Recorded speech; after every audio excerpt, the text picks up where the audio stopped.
Did you look? Oh, you know what? I screwed up. Don't do that. I think it's recording, so. So you hit. Yeah, I accidentally hit the other one and when I shouldn't have, and so I toggled through it and I think Okay. we're good.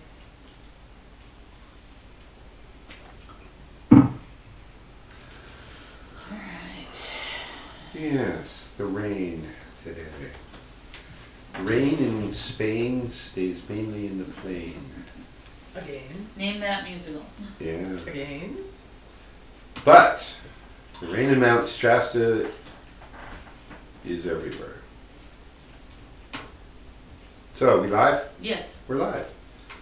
Okay, gang. There's not much of a big audience tonight. We'll have to wait and see if Maria logs in, if Little Eagle logs in. I'm going to put that over there, face down. Hi, welcome. We have here in the lovely studio audience, Seat Lamina the Great. Woohoo! Go Mina! We have Muad'Dib the Great, and I don't want any cat-mouse fights going on here, okay? Because I have to bet on her. Right. As tough as mean as you are, I have to bet on her. That's true. Because she's got it going on. And welcome to Pamela, who is her first time here, and she decided to brave not just a Monday night discussion online, but real in-person shamanic work. So I'm glad you're here. Let's see. This is... Okay. Wasn't fully sheathed. I had to fully sheath my knife. Our quarterly shamanic weekend intensive, mini intensive. What do you call a mini intensive? I think mini intensive covers it. Okay, mini intensive. Intensity. We've been talking about on our Monday discussions. I should ask that. What have we been talking about on our Monday discussions? Is your tea too strong? I haven't tried it yet. Oh, okay. Monday night discussions have been about. We just started a new subject. The tonal, the newcomer. Ding, ding, ding. 3 dingy dings. The tonal, mastering the tonal, mastering your world. Combining everything that we've covered thus far to bring it, right? You have to bring your will. You have to bring your archetype through. You have to bring an intensity as if your life depended on it, because your life depends on it. Actually, more than one. Your lives depend on it. The more you screw up and have to keep coming back, the more lifetimes you have to put up with nonsense like rain in the plains of Mount Shasta. Your true will is the only reason you're here. Well, to evolve your essence, but that's part of your true will.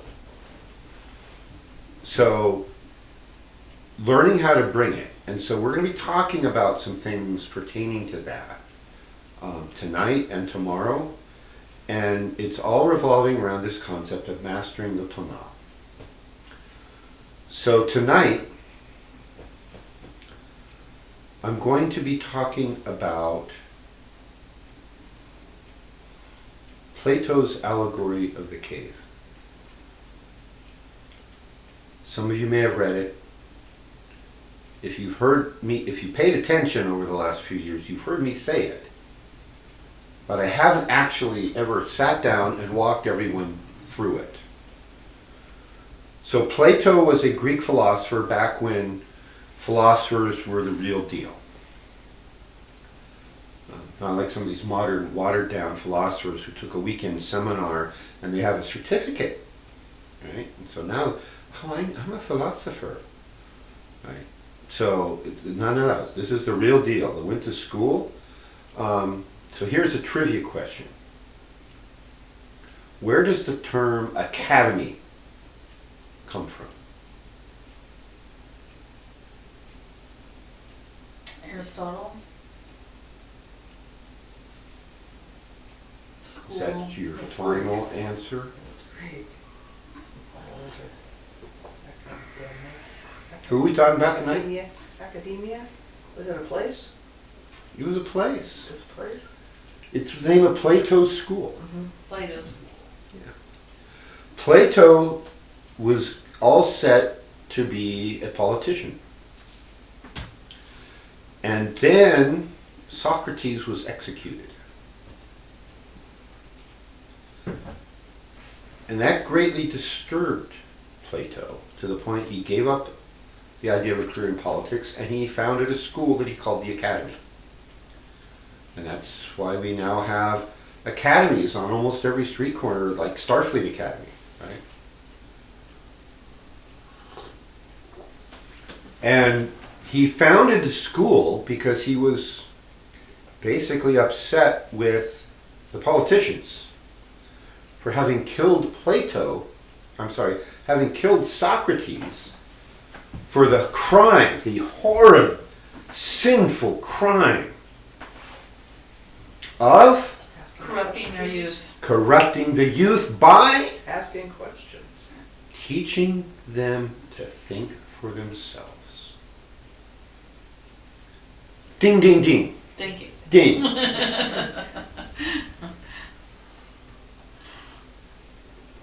Corrupting the youth by teaching them to think for themselves.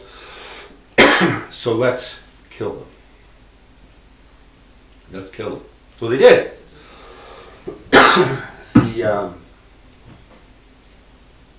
The incense tonight really pushed me over the edge.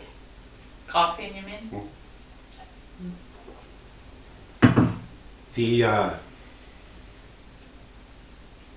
It wasn't just Greeks, though. It was a very specific subset of Greeks. The Athenians who did all that. Spartans wouldn't have done that. Athenians, yeah. So to get back at the politicians who killed Socrates, Plato formed his academy where he taught students to think. It's like they thought they got rid of Socrates. Now here comes this Plato dude, right? The death of Socrates is actually a fascinating piece of medical literature, especially for homeopaths. Did we know how Socrates was executed? It wasn't arsenic, was it? Close. I mix him up with Homer. Was it Homer that had to commit suicide and described it, or was it Socrates? That was Socrates. Okay, then It was Socrates. Well, Socrates. Yeah, Socrates. Socrates. He did take poison. Yeah. And then as he died, He explained wrote about it. He dictated what he talked to people. every sensation, and he talked to them, and the substance used wasn't arsenic. It was a good guess. It was poison hemlock. Hemlock. Exactly. Conium maculatum is the Latin name of the plant, and conium is a very powerful homeopathic medicine that I used a lot when I was a practicing gynecologist for the reproductive system, female reproductive system. I used it a lot. And it's a herb, not the tree. Yeah, it's not like the western hemlock. No, Yeah. it's a little plant, and so it makes a really powerful homeopathic medicine. And so the description of what it will do in an overdose is one of the things it does is it causes ascending paralysis. It starts at the feet, moves up the body, and then eventually hits the lungs and the heart, and that's when you die. And so, yeah, fascinating piece of work, that. So a lot of Plato's writings are actually dialogues, a series of dialogues written as if Socrates was talking. And I've always wondered about this, and I haven't researched it, did Plato channel Socrates to get some of this information? Because it's fascinating. And he could have, because the Greeks, some of those Greeks, they actually used the types of hallucinogenic materials that we use in shamanism. Have we got anybody online yet? We have Little Eagle and Maria. Maria, how's Wisconsin? besides cold, which I pretty much assume that at this time of year. So welcome, both of you. In one of his dialogues, Plato created the kind of a what-if scenario, trying to examine the human condition. And what he did is he compared it to a group of prisoners who were imprisoned deep in a cave. And they're chained, so they have only a limited range of motion. Behind them is a wall that they can't see behind. Somewhere behind that wall is a fire. And moving in front of, around the fire, are other creatures, other beings. And their shadow gets cast on the wall in front of the prisoners. Like shadow puppets, right?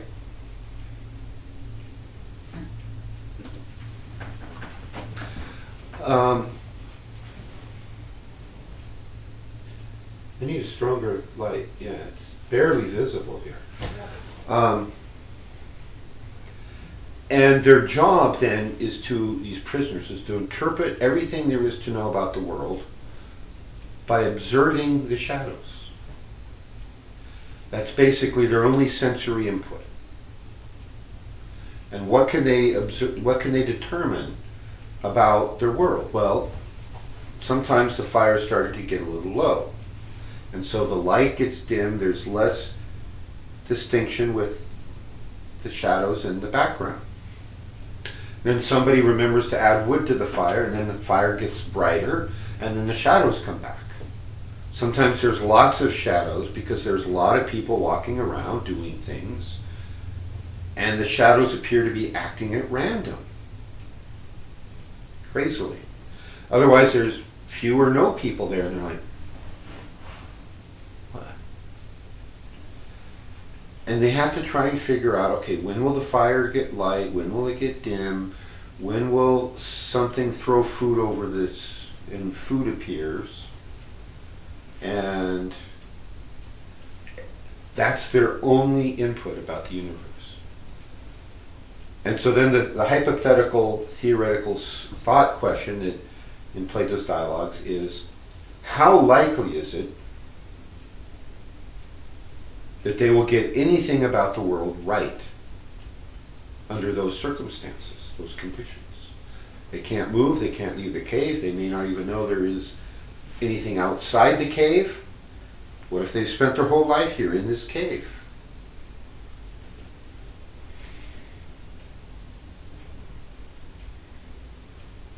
So Plato and Socrates in this writing, they talk about all the nuances of that at length.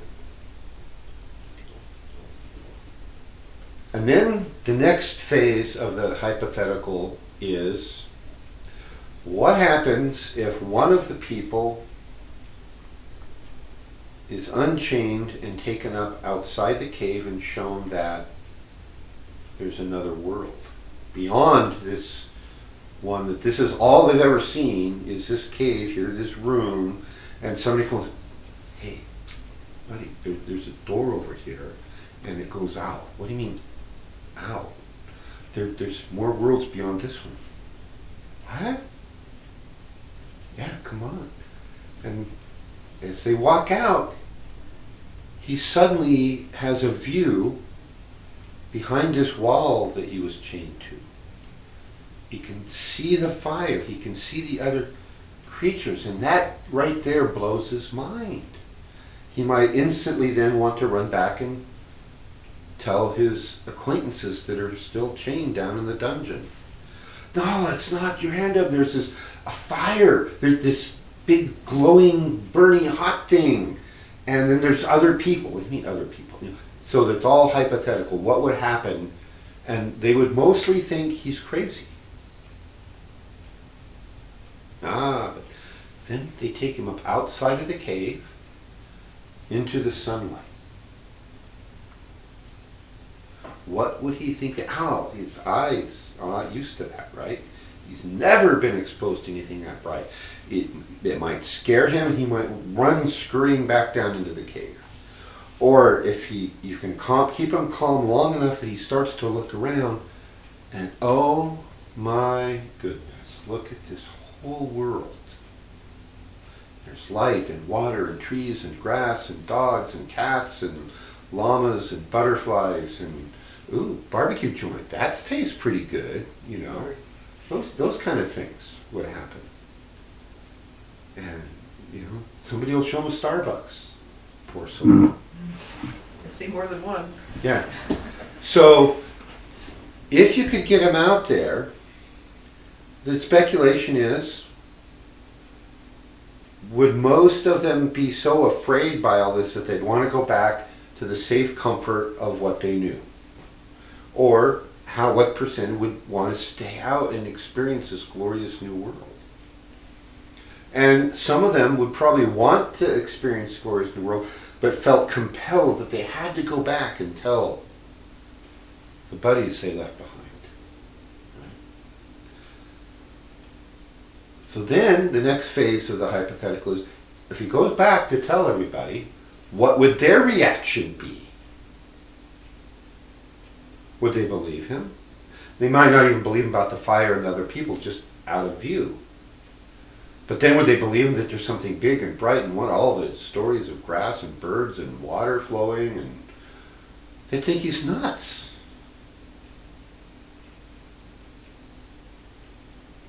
They absolutely might think he's nuts. They might want to kill him because he's trying to teach them to think. Right? The old Socrates thing again. Corrupting the youth.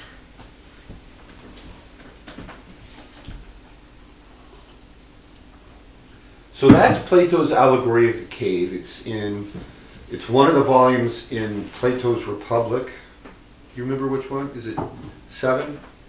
I don't know, I'm in order that way. I remember one time I was walking through a grocery store parking lot and I randomly found The Death of Socrates and some other work by Plato. Just little booklets, and you know, that's how I learned about You still have those? Yeah, somewhere. Somewhere in Yeah. here? Yeah, okay. That's really cool. It's just really random. So, the allegory part of this story is to then take the next step where we're supposed to actually apply these learnings and compare it to the human condition. That was Plato's intent.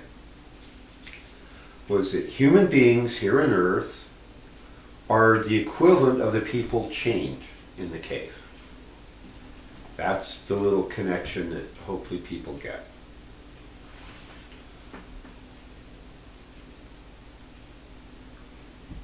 Waking up to the fact that, there's, like, let's say, an astral plane that you can train your mind to see and communicate. That's the equivalent of getting up around the wall and seeing the fire and seeing the other creatures that know what's going on, and they're moving in and out and around, and every once in a while, on a whim, some of them may stop and do this and cast a really weird shadow and make themselves big and scary or something, and then go off. Hey, I just made a funny shadow. I heard all kinds of screaming and crying down there. That's a good one. I've done that before too. Right. That kind of thing. And that would be, the playful ghosts in the bardos. That would be the mischievous guides, I guess you could say. The elementals do that a lot. My experience with elementals is either playful or they like to sit down and chat. I've had very little experience with negative elementals. Probably because they know I would just eat them. So that's the first step. Now the second step is you leave the cave and you go out into the bright world. That's like totally going up and accessing the higher planes Do you even want to come back? I don't know. LA traffic jams and San Francisco traffic jams. Now it's legal to defecate in public in San Francisco because it'd just be way too hard to build public restrooms for everybody. And I just saw a picture online a day or two ago about somebody with their cell phone and taking a picture of somebody just squatting right in the aisle at Safeway. And that's San Francisco these days. So if it's that or the higher planes, I'm out of the cave and I ain't coming I back. ain't coming back. Or the Star Trek equivalent is, Beam me up. Scotty. Yeah. beam me up, Right. Scotty. There's no intelligent life down here. And beam me up, Scotty. Wait, I'm a doctor. Yeah. So Not a Safeway worker. then we go off and we meditate and we access the higher planes and we make contact with angels and spirit guides and people trying desperately to get our attention down here in this quagmire of a cave, metaphorically speaking. And we come back and we tell them. And what's the response? Kill him. Yeah. You're nuts. You're crazy. Lock him up. Burn him at the stake. I mean, way before I started teaching in my shamanic career, I was a naturopathic physician. I had people wanting to do all that just because I talked about something simple as nutrition. Stop eating poisonous foods, start eating healthy foods. They taste better and you don't get sick. I had people, extended family, accusing me of being too much. You're just too much of a zealot. We don't like that. It's like, what do you do with that information? Well, I guess you do what I did, which is you get divorced and you move on. Move on. You know, leave that whole quagmire. But people get angry too. Yeah. When you rock their lifestyle.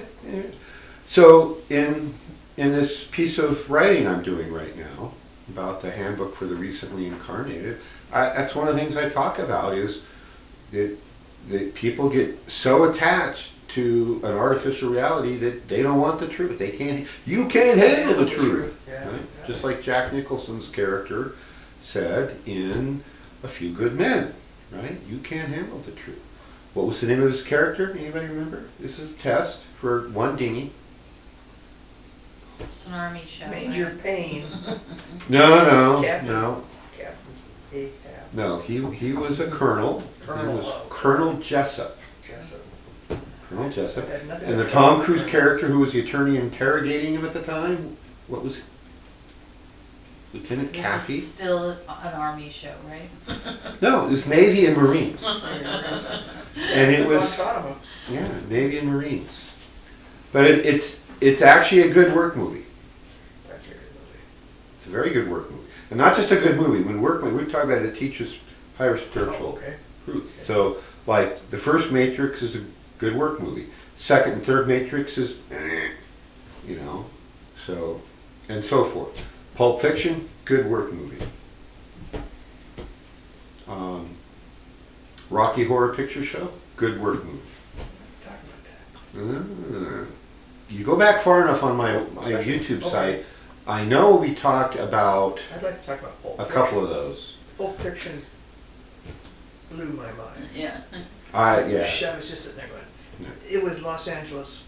Oh yeah, I lived I in mean, it. it was The- perfectly captured. The cafe they were in, Yeah. when they were getting their breakfast, and that whole scene, it was both Yes. the beginning of the movie and the end of the movie. Mhm. That was a coffee shop that existed Yes. called the Hawthorne Grill.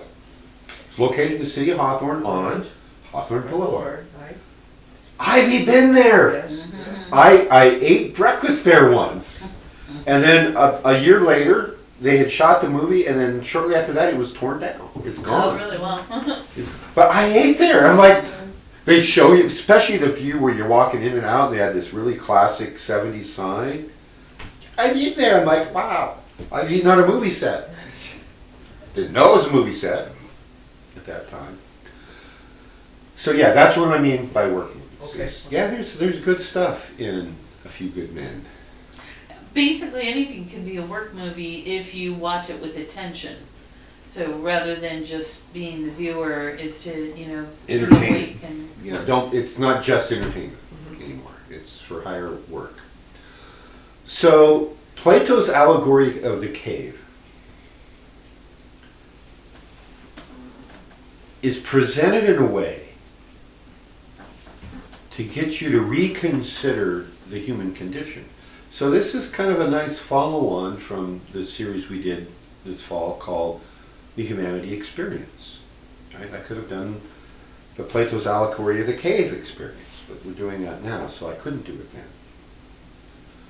then. What you see is not all there is to be seen. That's why we work on training our higher mind. Why we work on training our second sight, third sight, training our sensing ability to connect with and use our etheric bodies and our astral bodies in particular. And to do all that. Because there's a whole universe out there, and 85% of it, approximately, would fall into the category of the non-physical.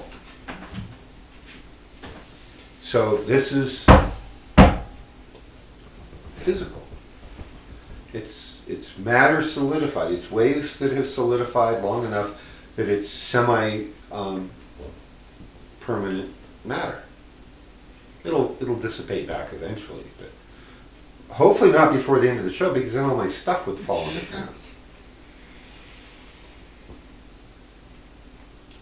So reconsidering this human experience, and how do you get out of the cave? You're chained to the wall. How do you get it? You need help, right?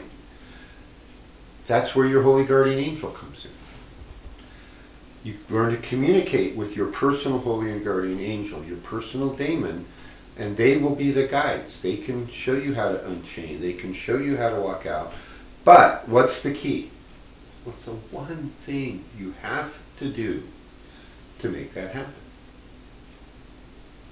ask. What was that? Ask. Ding, ding, ding. Ding, ding. Ask. You have to ask. Knock, It's a free will universe, and if you don't take the initial step of asking for help, knock and the door shall be open. yeah, ask and it shall be given you, seek and you shall find. Knock and it shall be opened unto you. So you have to do that. That is a serious magical formula. And once you've done that, then the work starts. As I like to say, there's some assembly required. And it's that refiner's fire we were talking about a little earlier. You have to push yourselves. You create the neurons. And you have to work both sides of the brain. People who are left brain have to struggle and push to create their right brain. People who are right brain have to struggle and push to create their left brain. But I'm so intuitive, I can do all these things, and I can meditate, and I do this astral travel, and I do this. Add 2 and 2. But I can meditate, and I can do. No, add 2 and 2. Oh, you're just being mean. Right? That's the response we get. People who are right brain don't want to slow down and learn left brain skills, and people who are left brain don't want to slow down and learn right brain skills. But you have to. Up. They don't want to speed up and learn right brain skills. A little hot button over there, huh, Oriette? How many times did it take you to pass freshman high school algebra? It took me 4 times. I kid you not. Algebra prep, algebra 1, algebra 1 repeat. When they applied it to something rational and logical, then it made sense. But after I got out of high school and further down the road, found I loved algebra. Yeah.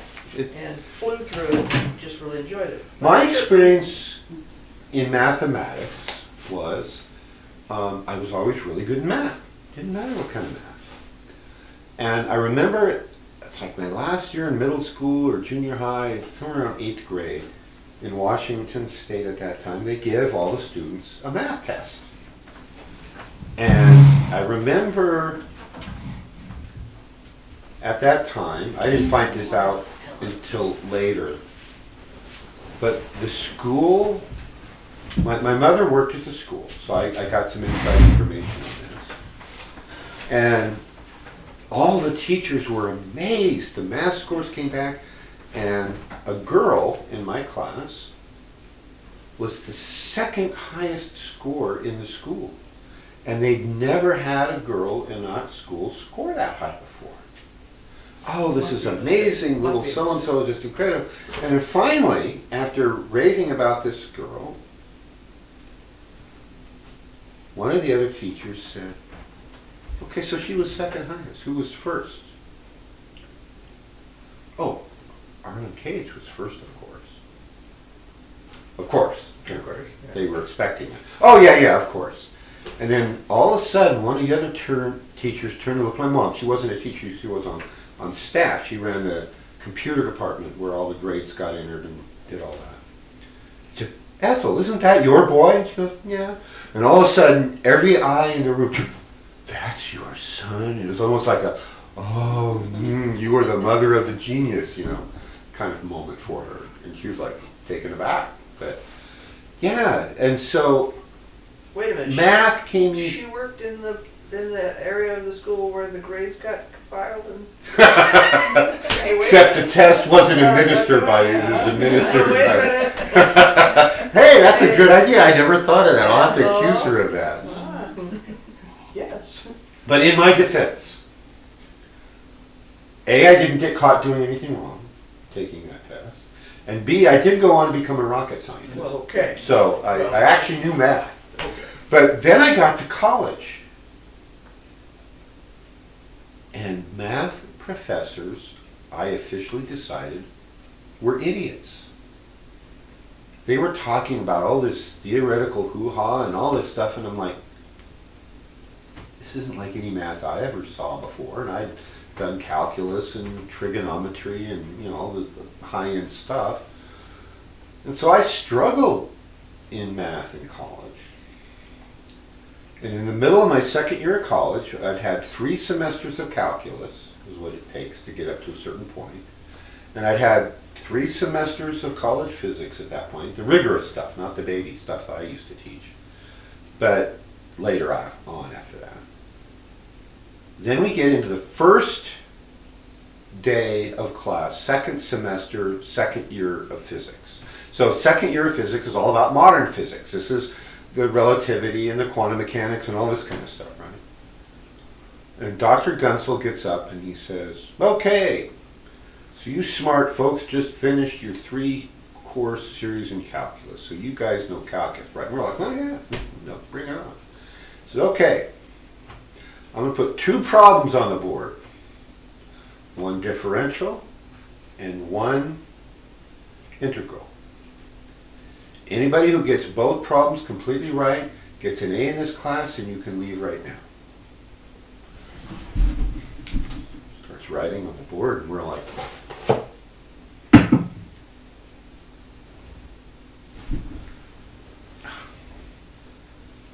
nobody could even write down the first step on either problem. He said, okay, now I'm going to teach you real math. So it was like an hour and a half or 2-hour lecture. We only met twice a week. And I learned more math in that 2-hour lecture than I had in a year and a half in the math department. And then at the end of the class he says, okay, I'm going to put 2 more problems on the board. 1 integral, 1 differential. And if everybody in the class doesn't get both problems completely right, you get an F right now, and it doesn't matter if you come back the rest of it. And we're like, and he puts it up and we go, oh, and okay, you're good. See you tomorrow. Now that you know how to do real math, now we'll do some physics. Calculus was invented to make physics easy. And if you do calculus the way physicists do it, it's easy. If you do calculus the way mathematicians do it, it's useless to anybody, including mathematicians. It's just they don't know it. So that's my brain. That's what I was starting with when the universe smacked me upside the head and said, time to learn some art. You need a right brain. So we're going to do art. So that's what I had to do. That was one of the things I started doing.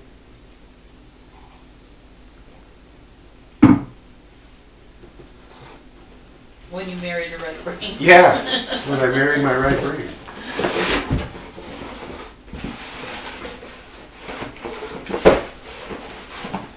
So I have some pictures here. I'll show them up one by one. And we'll see if they, well, I'll get to those in a minute. Oh, you know what I wanted? Was I wanted to bring that quote about Toltec artists. There's a quote that we found, you found it I think, about Toltec artists. A Toltec artist basically speaks from the heart and they bring through something. And that's compared to what the author referred to as a carrion artist, who defrauds the people and just smears over the surface of things. And so the Toltecs have to learn to connect with those higher planes and bring something through. That's the purpose of Toltec art. Toltec art turns on that right brain. Toltec art makes you more complete. That's why I've been working on art, is you never are done in the Toltec path. You keep pushing. Left brain, right brain, cross brain. Here's a test question for you. What is the most efficient way of creating connections between the hemispheres? Music. Anybody else have an idea? Switch hands when you're right. That helps. Just. The best answer is music. It's music. It's not purely left brain, it's not purely right brain. It's all about frequencies, it's very analytical, but it deduces something. So left brain is Mozart and right brain is Led Zeppelin? No. Or vice versa? It's neither. Oh. Both are cross brain. Both Right. will cross, okay. Yeah. Yeah. Music is an integrating activity. So anyway, the Toltec approach to art is you have to push yourself. And your first attempt is never going to be good enough. You always have to go on. So you practice, you practice, you practice. It's just like the musician. So what I have here is some pieces of artwork that I've been working on. And I don't know how... Is that visible in the... Hold on. Yep. Okay. Is it recognizable on the Yes. screen Yes. as far as what it is? I can see what it is. Right. It's the cave. You're stuck. Yeah. Yeah. You've seen this.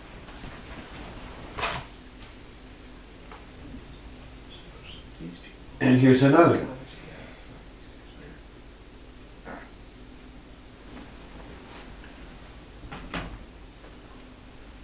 Good.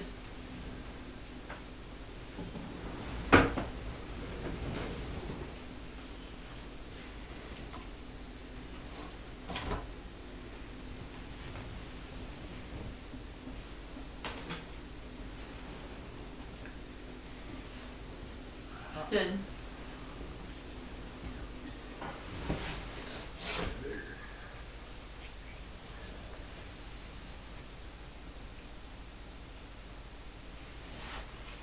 You didn't do them in order, did you? Yeah, he did. Yes, he did. Because that's your first one, isn't it? Small. I'm not going to say what order they are. Oh.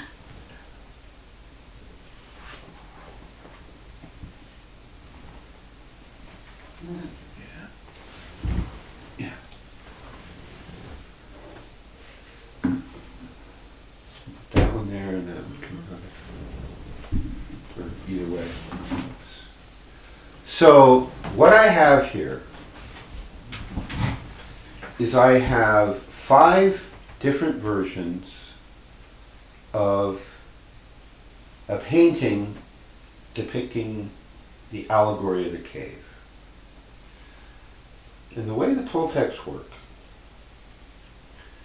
is you make things, it could be, the story Coyote taught me about this is flutes, but it could be applied to anything creative that you do, or non-creative, is having produced 5 of these, I'm going to decide which one of these is the best, using whatever criteria I'm going to use. And I invite you who are here to do the same. You pick whichever one you think is best. And it may or may not agree with me. I'm just kind of curious. Best as in saying what? Best as in the best. The best work you do. The best of Toltec creation. Which one of those Well, they're all is... different. They all have. They're all different and yet they're all the same. Well, they're all the same place, but They all have shadows are very subtle short. differences, Yeah, right? yeah. And there'll be one though So- that has something that he's going for in the future. Where does he want to go with this? in the future. And it may not, the best one might be my first one of these 5. It might be the last one. It might be something in between. Rest of them, yeah, because Because by doing this, I've been working on this to get ready for tonight for over 2 months. In my spare time, I've been working on this for this specific activity, this exercise. And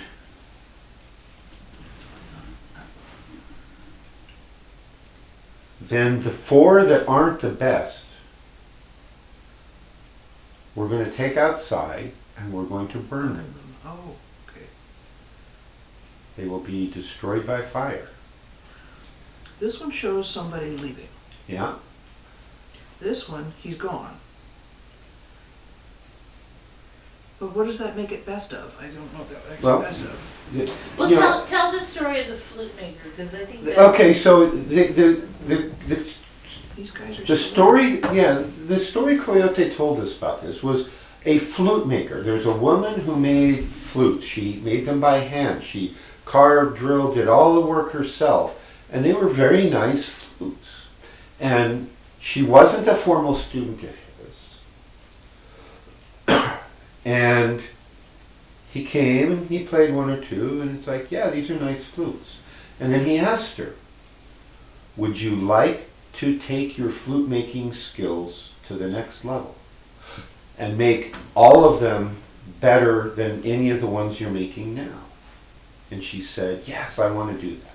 So he said, okay, out of these 5, pick the one that you think is the best. It could be the best sound, the best carving, whatever you think makes it the best.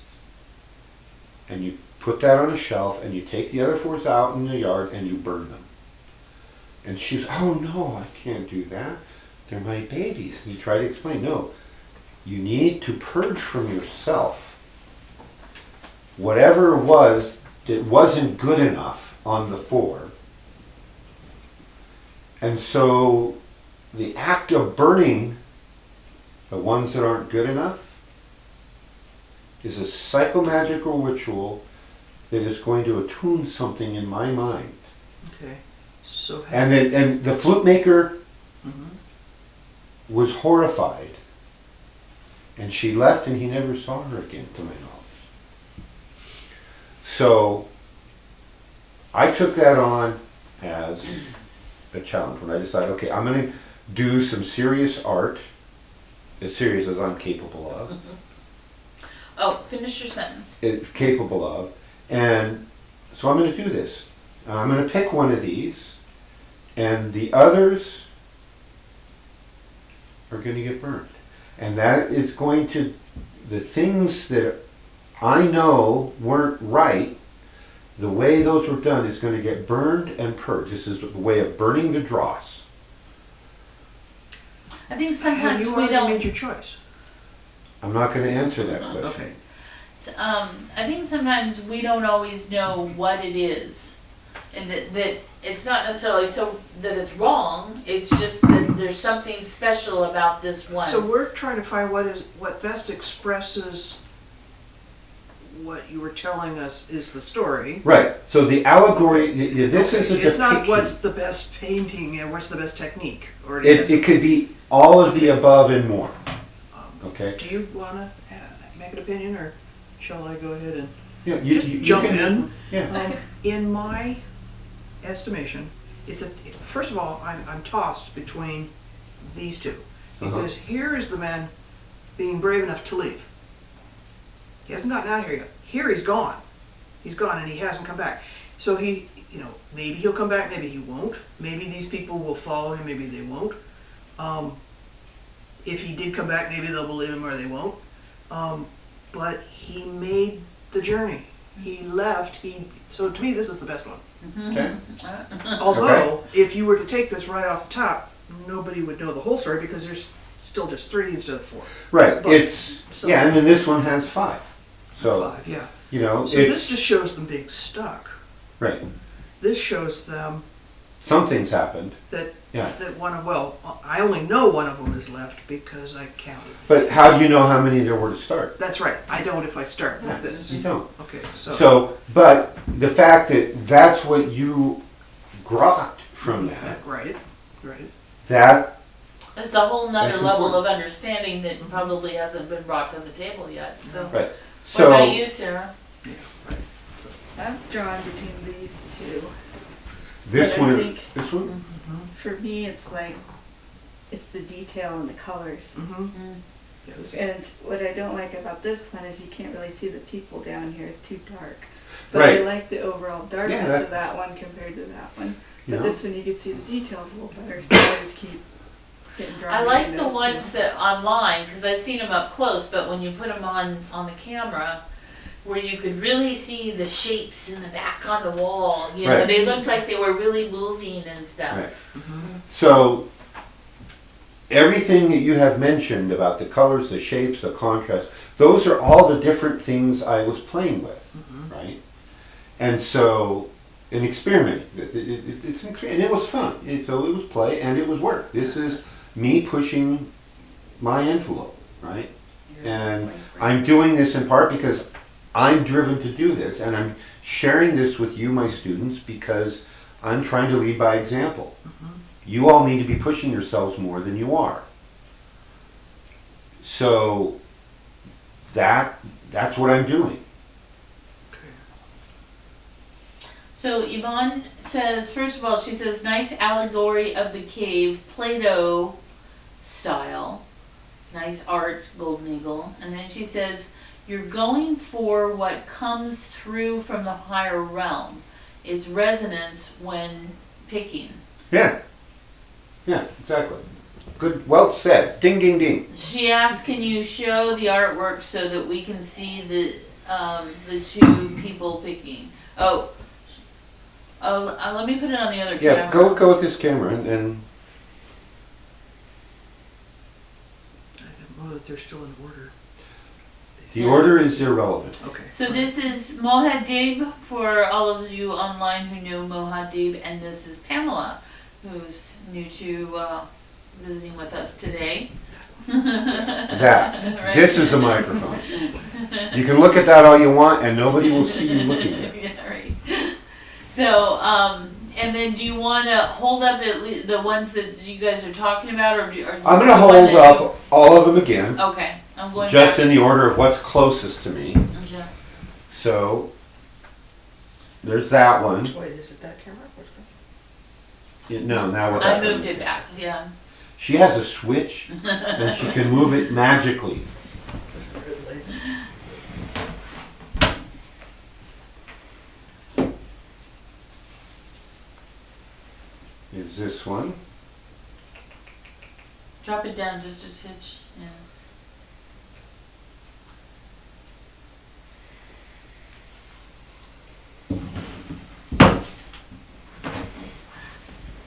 And then this is one of the ones that Mohadib liked. I think this is probably my favorite one. That's the one I'd go with.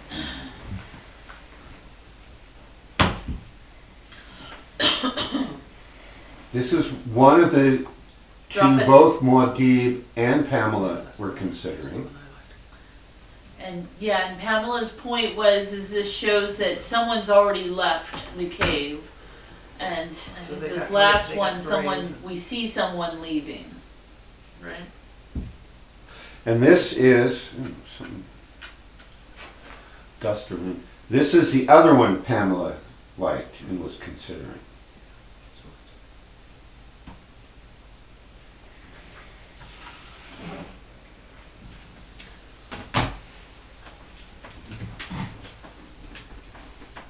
So, the people online, do we still just have Maria and Little Eagle? Actually, Aaron is with us. Okay. And Patty's watching from home. Oh, Petit, there you are. We wondered. We thought you were going to be here tonight. We were disappointed and... But welcome. I'm grateful that you're online. I thank you. So, what are some of the thoughts from the people online? So both Little Eagle and Patty liked the one that I liked. Which is which one? The one, there's more sunlight coming through it, through the window. It was this one? It was the first one that Sarah liked. That So the would third be- one back. Is it this one? I Third don't one think back, so. yeah. That's that one, okay. Who liked that? That was Patricia and Maria? And Little Eagle. Maria likes 3 and 4 strictly for your use of the light and color.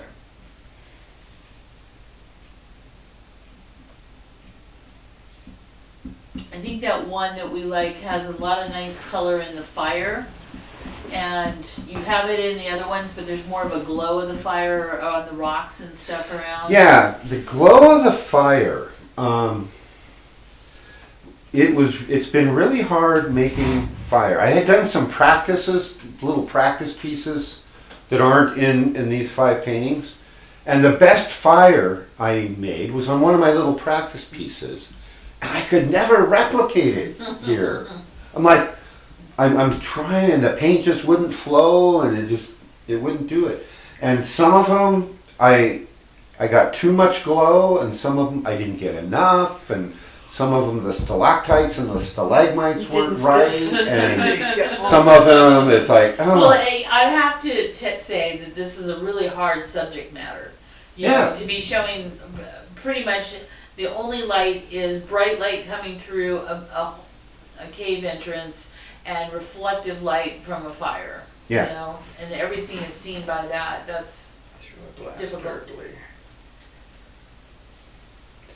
So anyway, the one I'm keeping is this one. For a lot of the reasons, it's kind of the best fire. The glow is intermediate. It's the one that has the worst contrast of the people who are prisoners. But everything else has some more serious flaws. This one would probably be, the one with the guy leaving, would probably be my second choice. But this one, although it's got big bright glow, it's actually not dark enough in my mind. yeah. And it doesn't carry enough scary cave-like qualities. This one was actually my first attempt, and it just doesn't have enough contrast and definition. And this one, the people are a little too small. It's good, but not great. I like the stalactites. They came out probably the best.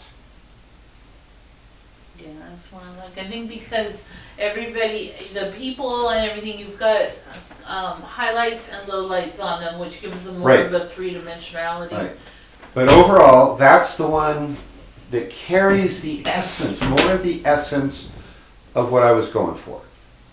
And I think that's the word I would come up with, is the essence or the archetype of what you're going for. And it may not be perfect yet, but it's you know what you're going for. Yeah, and I'm not done with this experiment.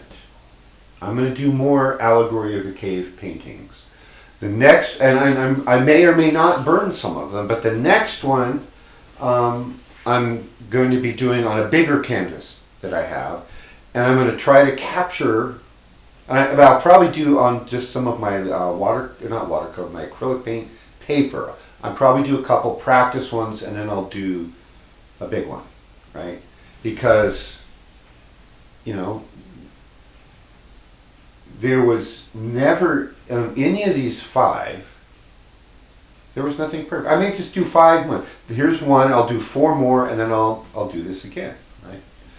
And that's what Coyote told the flute maker, was take one of these 5, and which is the best, keep it, burn the others. Put this on the shelf, make 5 more, and try on your level best to make every one of them the best that you can with the skill you have.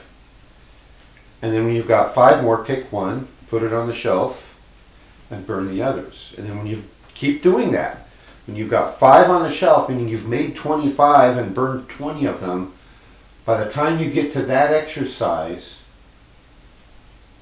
you'll know. It'll probably be the last one of those, and then you burn those others that survived the first round of burnings, and you'll have made 25, you've kept 1, and now that's your new standard. And it will be several steps or quantum leaps better than anything you were doing before. So I may or may not do that much on this one subject. But it's a difficult subject. But that's the one right now. It's being kept. It seems like the exercise is developing at least 3 different things that I can think of. And, you know, one of them is, you know, just as an artist, you really need to practice every day, even if it's just a quick, 5-minute thumbnail sketches to get good. And so many of us want to do something perfect the first time. So stop there. Yeah. Do you remember the other 2 things you were going to talk about? Maybe. Yeah. Write them down. Okay. You want it to be perfect the first time. This was a phase I went through in art. Yeah. I would sketch or draw, I'd get something that's pretty close, and then I would stop out of fear that I couldn't replicate that again, which means I hadn't practiced enough. And so, in the last year or 2, as I've been drawing and sketching, and I've done artwork for book covers and things like that, I've pretty much started to get past that, right? Well, we're going to go outside and we're going to burn these. I'm going to burn them. That's going to really get me past that, right? That's one of the pieces of old aeonic fear that I don't need. And so it's being burned away tonight. And this is an exercise that every one of you can do a version of, whether it's with art or writing or whatever, right? Burn and destroy that which no longer serves and is holding you back. Your other 2 things. So yeah, I was just going to say practice, because it's, everything we do, even on a mundane level, we should be practicing more than we do. But especially with these higher level, tools and things, you're not going to master it the first time you try it. So whatever it is, whatever you're applying this to, you got to keep doing it. And then one is to not hold on to everything. And I think that this is a problem as an artist, especially because there's a sentimentality to different pieces. Oh, this was my first one, or this is the one I did when I was in love with so-and-so, or whatever. But artistically, when you look at them, they may not be the best. I remember one time when I decided to sell a lap harp, and I had always wanted a lap harp, and I bought this lap harp, and over time I realized, well, it was really just a cheap ornament.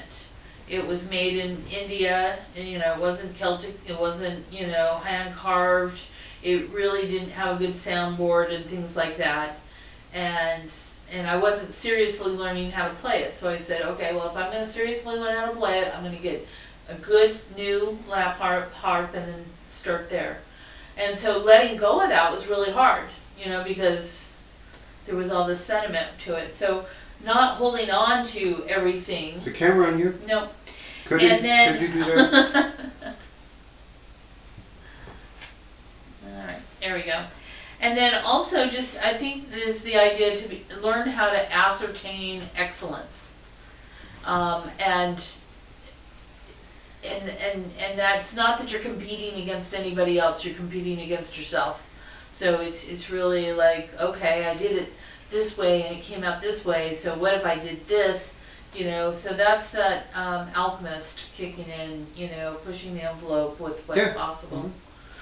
So those are all steps I've gone through in this, is how do I make the walls appear to have a glow on without it looking like an orange wall? Right. That's an orange wall, but how do I make a cave wall look like it has a glowing firelight on it? And then I realized, little things, and some of the errors in here is, I've got an orange glow at a place where it would have been in shadow from the fire. The firelight couldn't have gotten there. It's like, now I got to think about shadow lines, so all that kind of stuff. So anyway, this is the one. This painting that I'm keeping out of these 5 isn't ever going to hang in a museum. You never know. Once you're dead, we might find it. That's right. Yeah, who knows? So, and then I'll keep going, probably not with the same frequency and urgency I did to get these ready for tonight. I finished the last one yesterday. But yeah, that's the example. It's carrying some of the essence that I want in the allegory of the cave. Is Plato and Socrates are telling a story about the human condition. And I'm going to do some more of these. Well, you're looking to find the best one that shows the entire allegory, not just the part that I saw. And the way it came out, I wasn't sure. I kind of like the ones where the guy's climbing the stairs. Mm-hmm. In the future ones, I may put that in every one. I don't know yet. Right. Yeah. But I kind of thought, well, gee, maybe that one will, but no, it's just not quite the same. Mm-hmm. It doesn't carry that same energy. So learning how to bring through your intent, I think I did a better job of that on that one, even though the prisoners are more shadowed. Okay, that's a technical detail, but it actually kind of carries the story. It does. A little better. So anyway, that's the part of tonight. Where's my clipboard that I wanted to talk about now?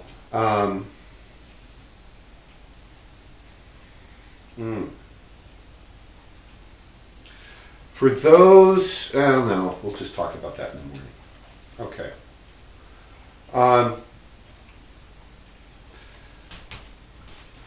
The part of this to carry forward with all the other Toltec teaching that I'm doing and this new mastering the tonal. This is an example, right? 6 months ago, if you'd given me paints and brushes and canvas and said, paint a picture of the allegory of the cave, I'd have gone, I couldn't have done it. This has all been done in the last 6 months. I was doing other art. But this got me over to the first threshold. Now I got to get to the second threshold, right? So this is what I'm talking about, like this last Monday and the Monday before, with the intensity of bringing through your personal force into the world. I can't do that for you. No one can do that for you. I can't make you want to do it. I can't reach inside you and throw the switch that's there for you to bring your full force through of your essence, of your will and purpose for this incarnation, and that warrior mind to execute it that we've talked about this last year. All I can do is open the door, and in this case, you're going to watch me go through the door. Well, you guys online are going to have to imagine. It's raining here today. If it hadn't been raining, this whole discussion was going to be outside around the fire, and you were going to get to watch the whole thing. But it's raining. I'm not taking my electronics out in the rain. I thought about putting up my tent, and it's just too rainy. So, sorry, gang. That's what happens when you're watching online and you're not here. So, Maria, I'm sorry. I don't know what to tell you, but is Wisconsin underwater yet? No, forget I said that. What time is it? Okay. No, Wisconsin's not underwater yet. Forget I said anything. Any questions about that from anybody online, anybody here? You got to find that thing and bring it. I said earlier, doing this as if your life depends on it. Because in a way it does. Your life and your success at doing your true will, you have to push yourself, you have to refine yourself, and make yourself better. I can't make you better. No teacher can. We can simply bring you to the door of the way, the Tao, as we discussed in the Warrior series back at almost last year. Yeah. Any other comments or questions from Well, the internet Yvonne game? just asked if it could be videotaped with a cell phone, but I think that kind of No. loses the focus. So. No, that's not the intent. And Patricia said, thank you for showing your exploration. She's inspired. Good? One thing that I neglected to do, and I found it on your computer, I would just need to put it into a document and send it to them if they don't already have it, is the sun salutations. Oh, yeah. We didn't do that earlier. I was going to do the later one there. I'll talk about those in tomorrow morning's episode. The people here, I'm going to demonstrate the nighttime one.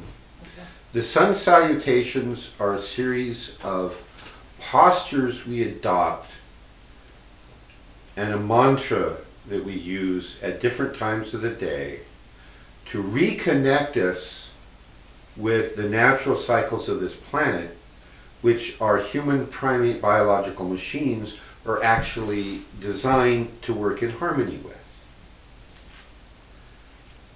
And by reconnecting with those natural cycles, we stop fighting ourselves.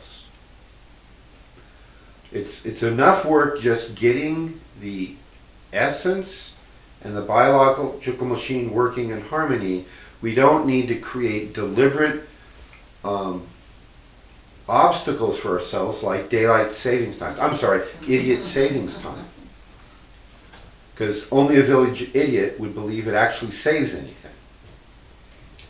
And I'm sorry if you like daylight savings time and I calling you a village idiot. I really thought you would have known that by now. So daylight savings time, since its inception a little over 100 years ago, I would have accused the French, just because they're an easy target. It's not the French who invented it. You know who invented daylight savings time? It's the Canadians, eh? Eh? But in French Canadian, so there's that. Yeah, it was on the east coast of Canada, is where it started. And under the auspices, it's going to help farmers, right? I wrote a blog on it about a year ago, so go read the blog.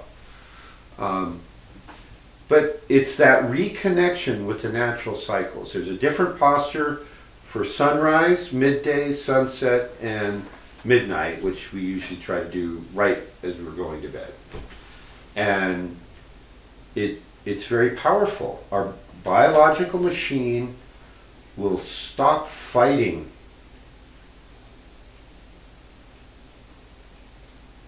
It's like putting a knife back in its proper sheath, right? It just fits. Everything will just fit better. You know, it's that square peg and round hole. Yeah, I could get a hammer out and force it, but it doesn't work. You put the square peg in the square hole, it's like everything fits, right? It just flows. So you're going to notice more flow to your life, no matter what the number on the clock says, right? You know, the sunrise and sunset and halfway in between, when the sun reaches its peak, what do we call that? High noon, right? Gary Cooper movie, right? High noon. Because the sun is at its highest, that's defined as 12 noon. 12 hours later is what used to be called low 12, or midnight. And halfway in between those 2 points is 6 a.m. and 6 p.m. And if you're at the equator, that's when the sun rises and sets. Everywhere else it's either earlier or later, except at that one day in spring and fall when sunrise and sunset is exactly 6 and 6. And the rest of the time, like now, sun's gone down by 4:45 or so tomorrow, I think I looked. 4:45 p.m. right here in Mount Shasta is sunset. 7:31 is supposed to be sunrise. We're going to see tomorrow at 7:31 what we can see down in our labyrinth. And who knows, let's manifest some clear weather tomorrow. See what we can do about that. So just for those watching at home, or just in case it doesn't come up again, the exact moment of winter solstice is at 8:19 p.m. tomorrow evening. But that doesn't help us when we're trying to make readings of the movement of the sun in the labyrinth. So we do that at sunrise and sunset. Yeah. So 8:19 p.m. tomorrow, we'll have wrapped up our formal activities by then tomorrow. But that now, you know, 8:19, 819. 9 minus 1 is 8. That's how you'll remember that. Right. But that's math. Sorry, I didn't mean to trigger anybody. Not that there's any right-brained artists in the room or anything. Was there something astrological that you wanted people to anticipate? One of the things we're working on tomorrow is we're going to be talking about, this is good because not everybody tonight will be here tomorrow, is we're talking about tomorrow using the natural cycles that are visible and affecting this planet. So primarily the moon, the Earth's rotation, and the solar cycles, and how they have a different effect at different times of the year, and different times of the month, different times of the day, and how you use those to your advantage. So that's what tomorrow morning's discussion is about. So one of the goals by the end of tomorrow is giving you some practical tools and skills that you can use to plan and execute your life next year, this next 12 months. And we can talk winter solstice next year and see how you did. The key piece of homework between now and 9:30 a.m. tomorrow morning Pacific time is come up with your intent or intents for the year. What is it you are desiring to create in your life? This has to do with mastering your tonal. There's a lot of tools that most people never consider in how to master this world you're in. Because this is what I refer to sometimes as University Earth. Right? And you're attending University Earth, and if you're not using every tool at your disposal, you're like the students I used to have in my college physics classes who never cracked the textbook open to read. Oh, where's the quiz on chapter 6 tomorrow? You know, I've lectured on a few high points, but you need to have read this stuff. Here's the homework from chapter 6. Make sure you know how to do all these problems. And they throw a test at me that has a 20% off. Sometimes I was amazed they got that high. Right? I ask them, I pull them aside. Now, I didn't read the book. Well, I didn't do the homework. Well, that's pretty obvious. You didn't read the book. My question is why? Oh, I don't know. Right? So, those people either withdrew, or I actually had a couple go the whole time and got their F. They earned. Like, I even told you can withdraw, and it'll be a W, and then you can come back and do it later, right? Oh, they went through, they earned their F. I was like, you've got to be kidding me, but I used to tell you, it doesn't matter. I can type an F as easily as an A. It's just this finger or that finger. You know, what do you want to get? So, your homework for tomorrow, so you can master this next year, is what is your intent for the year? Bring that. Okay, online people, we're going to go offline. And we'll join roughly 9:30-ish shaman time tomorrow.